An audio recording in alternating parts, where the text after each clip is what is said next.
Good evening all of you and happy teacher day all of you and best wishes to all of you.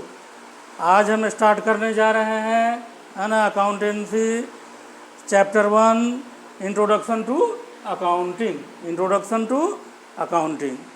अब accounting है क्या, history क्या है, objective क्या है, features क्या है ना, इन सारी बातों के बारे में हम इस चैप्टर में जानेंगे. इसके साथ ही है ना बच्चे और गार्जियन या नॉर्मल जो लेमैन है वो कंफ्यूज क्या होते हैं कि अकाउंटिंग, अकाउंटेंसी और अकाउंट्स तीनों में है ना, तीनों को लोग क्या करता है, एक ही बना देता है, लेकिन तीनों अलग अलग होता है. उसके बारे में भी है ना आगे हम लोग डिस्कस करेंगे. क्लियर. अभी आते हैं हम लोग मेन जो हमारा है इंट्रोडक्शन टू अकाउंटिंग में. पहले क्या करना है हमको, meaning of accounting. Meaning of accounting का मतलब होता है कि अकाउंटिंग जो है हमारा जो फाइनेंशियल नेचर का डाटा है, फाइनेंशियल नेचर का डाटा का मतलब जिनका मॉनेटरी वैल्यू हो, जिसका रियल वैल्यू नहीं, जिसका मॉनेटरी वैल्यू हो. और मॉनेटरी वैल्यू का मतलब कि रुपए पैसे में जिस ट्रांजैक्शन का वैल्यू मापा जाए उसको क्या करता है अकाउंटिंग, है ना. उसको पहले क्या करता है, आइडेंटिफाई करता है, पहचानता है. उसके बाद रिकॉर्ड करता है. उसके बाद उसका मेजरमेंट करता है कि मनी वैल्यू में है ना वो फेयर मनी वैल्यू उसका क्या है. उसके बाद क्या करता है कि उसको कम्युनिकेट करता है. किसको कम्युनिकेट करता है, यूजर ऑफ है ना अकाउंटिंग इंफॉर्मेशन. यूजर मतलब कौन, जो इंटरनल यूजर हैं, जो एक्सटर्नल यूजर हैं. इंटरनल यूजर मतलब कि जो आपका प्रेसिडेंट है, वाइस प्रेसिडेंट है, जनरल मैनेजर हैं, सीईओ हैं, जो अंदर के लोग हैं, मैनेजर्स हैं, स्टोर कीपर हैं, अकाउंटेंट है, जो अंदर का आपका है वो इंटरनल यूजर. और एक्सटर्नल यूजर उसको कहा जाता है जो बाहर के लोग. बाहर का लोग कौन होता है भाई, है ना. तो डिवेंचर होल्डर होता है, बैंक होता है, फाइनेंशियल इंस्टीट्यूशन होता है, क्रेडिटर होता है ना. तो है ना इंटरनल. और जो सबसे बड़ी बात है कि अकाउंटिंग जो लास्ट में क्या करता है कि एनालाइज करता है और इंटरप्रेट करता है फाइनेंशियल नेचर ये डाटा को. फाइनेंशियल नेचर डाटा को जिसको हम लोग यहाँ पे इकोनॉमिक इवेंट के नाम से भी जानते हैं, जिसका कि हमने मेंशन किया है आगे फीचर्स में, है ना. तो इसको हम लोग एक ये तो समझने के लिए इतना लंबा हमने आपको बताया, लेकिन शॉर्ट में अगर आप जानना चाहोगे कि मीनिंग ऑफ अकाउंटिंग तो उसको हम लोग बोल सकते हैं it is a process of recording, identifying, measuring, analyzing and interpreting of financial nature data to internal and external users. Clear. ये मीनिंग हुआ. अब इसके आगे जब हम लोग मीनिंग समझे तो आगे जानना चाहेंगे कि इसका फीचर्स क्या है. तो कुछ बुक है ना, जो कुछ राइटर हैं उसको दो भाग में इसके फीचर्स को, कैरेक्टरिस्टिक को बांटते हैं. एक क्वांटिटेटिव फीचर्स, एक क्वालिटेटिव फीचर्स. क्लियर. तो हम क्या किए हैं कि क्वांटिटेटिव फीचर्स का ज़्यादा इम्पोर्टेंस देता है, तो पहले उसी को हम पढ़ाते हैं, जिसको जनरली फीचर्स या कैरेक्टरिस्टिक ऑफ अकाउंटिंग भी कहा जाता है ना.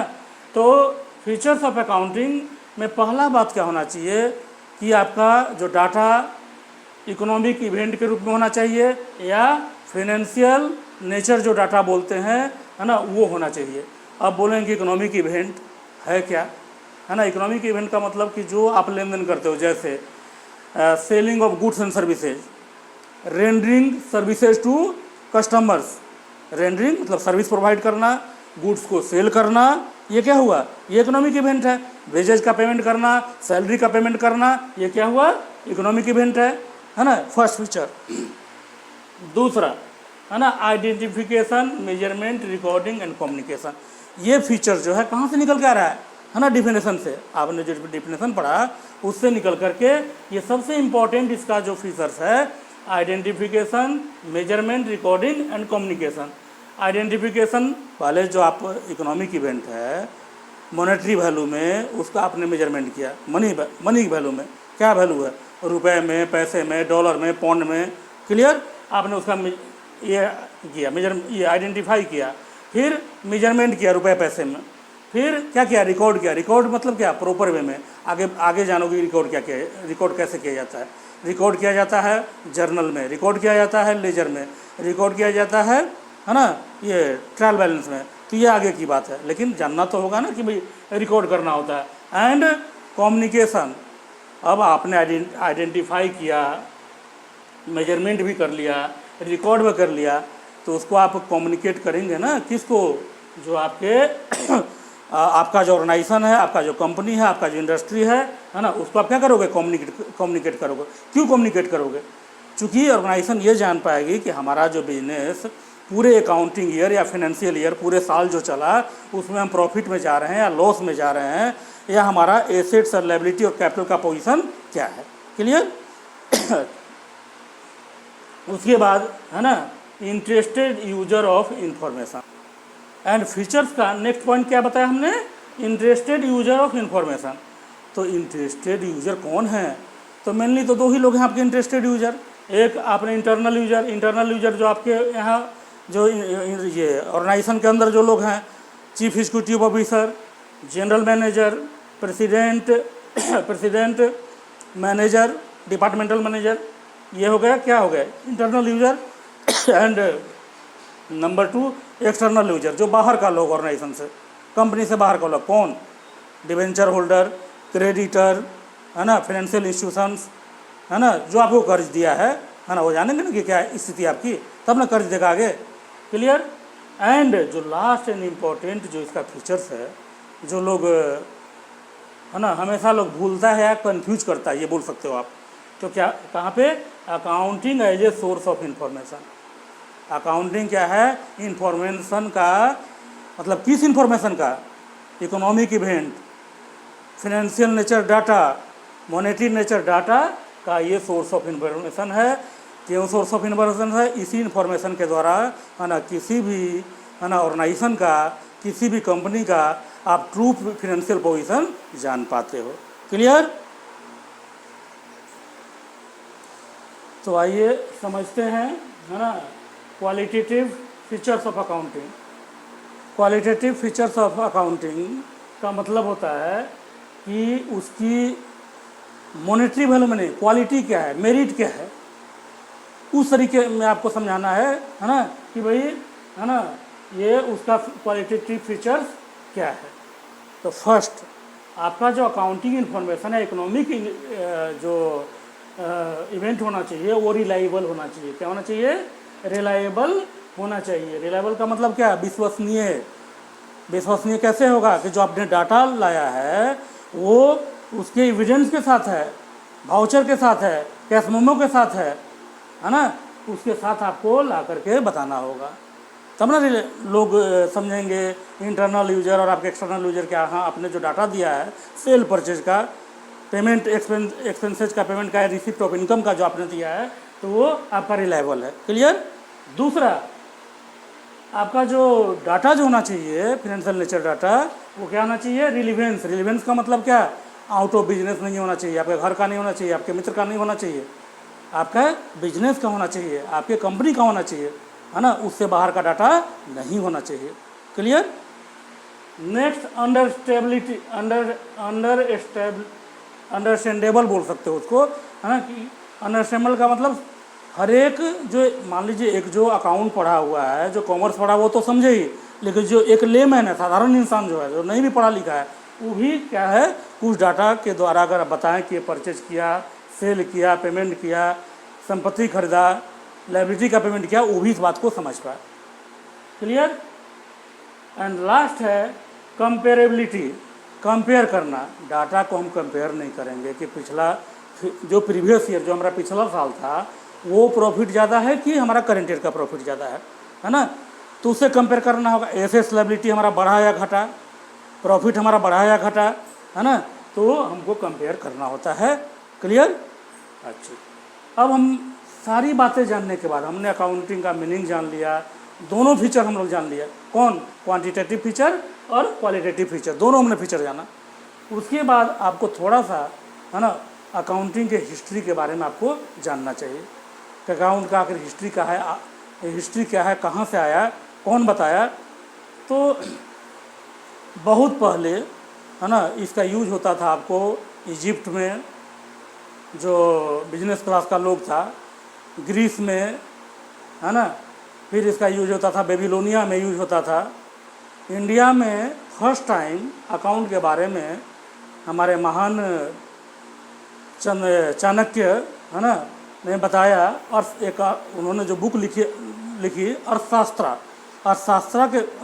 में इसके बारे में इन्होंने है ना अकाउंट के बारे में जिक्र किया, है ना, कि प्रॉपर अकाउंट कैसे मेंटेन करना चाहिए, लेकिन उसमें बहुत ज़्यादा डिटेल उन्होंने बताया नहीं, क्योंकि वो पॉलिटिकल इकोनॉमिक्स था, वो कैसे आपका व्यवस्था चलेगा उसके बारे में ज़्यादा डिटेल था, इसके बारे में बहुत थोड़ा जिक्र था। लेकिन सबसे जो रिकॉग्नाइज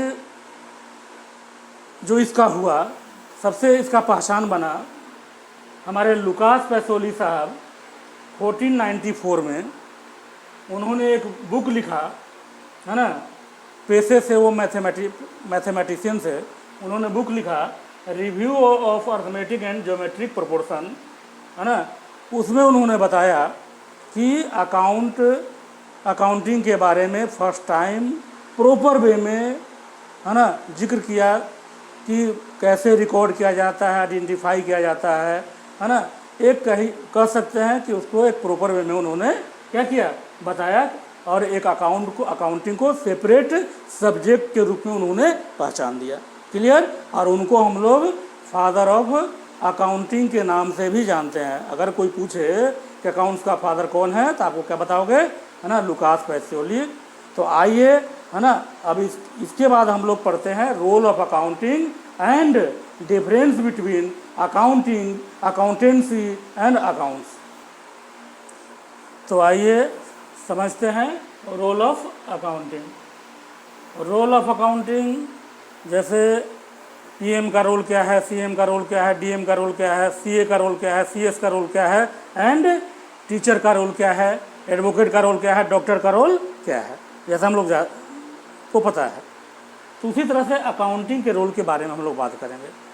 बिना अकाउंटिंग, जैसे हम लोग का बोलने का लैंग्वेज हिंदी है, इंग्लिश है, डच है, फ्रेंच है, रसियन है, चाइनीज है, जापानीज है, उसी तरह से ये अकाउंटिंग जो है बिजनेस का लैंग्वेज है। बिना इसको जाने आप बिजनेस को प्रॉपर वे में समझ नहीं सकते हो, क्योंकि बिजनेस में जो बड़ा बड़ा डाटा आता है, बड़ा बड़ा जो उसको रिड्यूस करके, छोटा करके, समराइज करके, है ना, मैथमेटिक्स और स्टैट में जैसे आप लोग देखे होंगे, बड़े बड़े डाटा को क्या करते हैं, बड़ा एक सिस्टम में, है ना, आप अर्थमेटिक में देखते होंगे एकदम छोटे रूप में सॉल्व करते होंगे, स्टैट में देखते होंगे हिस्टोग्राम पॉलीगॉन बना करके 360 डिग्री का एक चार्ट बना करके भी, है ना, ये सॉल्व किया जाता है। इंडेक्स नंबर, है ना, कोरिलेशन रिग्रेशन बना करके आप छोटे रूप में उसको सॉल्व करते हो।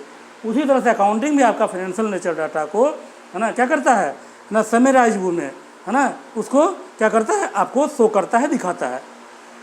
तो रोल आप इतने ही पे नहीं ख़त्म कर सकते हो, बहुत बड़ा रोल है, लेकिन हम उसमें थोड़ा सा और ऐड करना चाहेंगे कि अकाउंटिंग जो है आपके फाइनेंशियल नेचर डाटा को क्या करता है कि सिस्टमेटिक वे में क्या करता है कि आइडेंटिफाई करके, और उसको सिस्टमेटिक वे में क्या करता है, रिकॉर्ड करता है। रिकॉर्ड करता है मतलब कि, है ना, डे टू डे ट्रांजेक्शन जो आप करते हो, है ना, उसको जर्नल में रिकॉर्ड करता है, लेजर में करता है, और ट्रायल बैलेंस में करता है, और लास्ट में आपको पता ही है फाइनेंशियल स्टेटमेंट, प्रॉफिट लॉस और बैलेंस शीट बना करके, है ना, आपकी ट्रू पोजीशन को ये बताता है। लेकिन एक छोटा सा एक लिमिटेशन ये बताते, बहुत ज़्यादा तो नहीं बताना चाहेंगे इसके बारे में, लेकिन इसका एक लिमिटेशन, इसका भी सीमा है। पहला, अकाउंटेंट अगर डाटा को बायस कर सकता है इंटरप्राइज ऑर्गेनाइजेशन के फेवर में, पहला। दूसरा, ये क्वालिटेटिव और नॉन फाइनेंशियल मतलब कि जिसका मनी वैल्यू नहीं है, उसके बारे में ये कुछ भी नहीं बता पाता है। क्लियर। अच्छा, तो रोल ऑफ अकाउंटिंग के बारे में हमने समझा। अब हम आते हैं जो मेनली लोग कंफ्यूज होते हैं, कुछ लोग अकाउंट को ही अकाउंटिंग बोल देंगे, अकाउंटेंसी बोल देंगे, लेकिन नहीं, तीनों में डिफरेंस है। तीनों में डिफरेंस क्या है, ये अकाउंटेंसी जो है ये आपका वाइड रूप है, क्या बोल सकते हो आप, वाइड है, वाइड सेंस में यूज करते हो। ये अकाउंटिंग क्या है ना, ये नैरो सेंस में आप यूज करते हो, है ना। और अकाउंट्स क्या है, ये तो लैंग्वेज ऑफ क्या है, बिजनेस है। अकाउंट्स क्या है, लैंग्वेज ऑफ बिजनेस है। अब तो हमने क्या बताया कि अकाउंट जो है ना, लैंग्वेज ऑफ बिजनेस है, बिजनेस का लैंग्वेज है। अब अकाउंटेंसी वाइड सेंस में कैसे पढ़ते हैं, सारा ये दोनों इसी के अंदर आ जाएगा। कौन दोनों, अकाउंटिंग और अकाउंट्स इसी के अंदर आपको आ जाएगा। क्यों आ जाएगा, क्योंकि अकाउंटेंसी का मीनिंग जो हम आपको समझाने जा रहे हैं उसी में आप समझ जाओगे। अकाउंटिंग क्या है ना, कि ये प्रोसेस है आइडेंटिफाई करने का, रिकॉर्ड करने का, क्लासीफाई करने का, समराइज करने का, एनालाइज करने का, इंटरप्रेट करने का, कम्युनिकेट करने का, एंड जो कोई नहीं ये दोनों बताता है, कौन, reporting, financial report and auditing, both are the part of accountancy, है ना। ये दोनों पार्ट हो सकता है इसका अकाउंटिंग का, कौन, कम्युनिकेटिंग तक, लेकिन कम्युनिकेटिंग के बाद जो हमने एडिशनल बताया वो अकाउंटेंसी में ही आएगा। कौन दो चीज़, फिनेंशियल रिपोर्ट जो तैयार करता है अकाउंटेंट, है ना, सीए, और जो ऑडिट करता है वो किस में आता है, अकाउंटेंसी में। क्लियर। अब आइए अकाउंटिंग में तो आपको पहले भी हमने बताया, लेकिन फिर भी यहाँ डिफ्रेंशिएट जब आप कर रहे हो तो ये बताना ज़रूरी है। अकाउंटिंग क्या है, यह प्रोसेस है economic data, financial nature data को आइडेंटिफाई करने का, रिकॉर्ड करने का, है ना, ये क्लासीफाई करने का, समराइज करने का, एनालाइज करने का, इंटरप्रेट करने का, एंड कम्युनिकेट करने का। यहाँ तक आपका किसका पार्ट हुआ, अकाउंटिंग का। एंड लास्ट, है ना, अकाउंट्स। अकाउंट जो बराबर हम लोग अकाउंट्स वर्ड का यूज करेंगे आगे जा करके, अकाउंटिंग और अकाउंटेंसी का यूज नहीं करेंगे। अब अकाउंट्स का ही यूज होगा आगे जो चैप्टर हम लोग स्टार्ट करेंगे। तो अकाउंट्स है क्या, it is a language of business, it deals with only financial nature and monetary nature transaction, it did not include non financial और non monetary transaction. That means यह जो है बिजनेस का लैंग्वेज है, यह केवल वही डाटा को रिकॉर्ड करता है जो जिसका मनी वैल्यू हो, जिसका मनी वैल्यू नहीं होगा उसको ये रिकॉर्ड नहीं करेगा। जो आपका दोस्त के साथ डीलिंग होगा, जो आपका घर में अपना डीलिंग होगा, वो इसमें नहीं आएगा। क्लियर। तो आज हम, है ना, लेक्चर 1 को यहीं पे एंड करते हैं। बीएसटी चैप्टर 1 का प्लेलिस्ट तैयार हो चुका है, आप उसको देखें और कमेंट दें। इसके साथ, है ना, पॉलिटिकल साइंस और हिस्ट्री का, है ना, ये नोट्स बुक लोड किया जा चुका है ना, उसको देख करके कमेंट ज़रूर करें। इसी के साथ आप सुरक्षित रहिएगा, है ना, अपना ध्यान रखिएगा, और लाइक करना, शेयर करना और सब्सक्राइब करना नहीं भूलिएगा। इसी के साथ, है ना, बाय। और